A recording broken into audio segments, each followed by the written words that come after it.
এই যে রিক্সা চালায় এটা তো ঠিক না। আর মেয়েরা লজ্জা পায় কেন? বাপের পরিচয় দেয় আবার লজ্জা পায় কেন? ভিডিও কাটতে দিতে কয় কেন?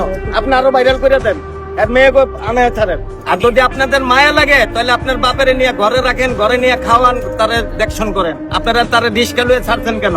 আর সে যে ব্যবস্থা হয়তো রিক্সা যদি একটা যাত্রীও ওঠে না। আমার কথাটা শোনেন, হ্যাঁ তো ইউটিউব কোম্পানি পায়ে গেছে, কিছু টাকা পয়সা দিয়ে ব্যবসা করতে বসায় দিতে চায়। আপনার মতামত কি বলেন তো? আঙ্কেল যদি কোনো অসুস্থ থাকে বা সমস্যা হয় সেটা কি করবে? ওনার মেয়েরা যারা এখন মান সম্মান হানি হচ্ছে বলতেছে যে আমাদের ভিডিও মানে আমার বাবার ভিডিও করছেন, আমাদের তো মান সম্মান আছে, তাহলে কি করবে? ওনার বাবারে খুঁজে পাচ্ছে না, জানেই না কোথায় আছে, তাহলে সবার আগে মেয়েরা কি করবে? বাবারে নিতে আসবে না? ওনারা একবারও বলতেছে না যে আসবে, আর কোনো কথা বলতেছি ভিডিও ডিলিট করে দেন, ওনার পাশে দাঁড়ানোর দরকার নাই, ঠিক আছে? এই ধরনের কথাবার্তা বলতেছে, এটা কি ঠিক ভাই? আমরা বলছি যদি উনি রিক্সা চালায় তাহলে হচ্ছে ওনার রিক্সা চালানোর দরকার নেই, ওনাকে অটো কিনে দেবো। রিক্সা না চালায় তাহলে হচ্ছে ব্যবসা করে দেবো, ব্যবসা করার জন্য টাকা দেবো। আর যদি সেটা না পারে তাহলে তার মেয়েরা আসুক, এসে নিয়ে যাবে নাকি? এটা কি খারাপ কিছু বলছি? না না না, আঙ্কেল কি বলেন, আপনার মেয়েরা আসবে? আমি বুঝিয়ে দেবো।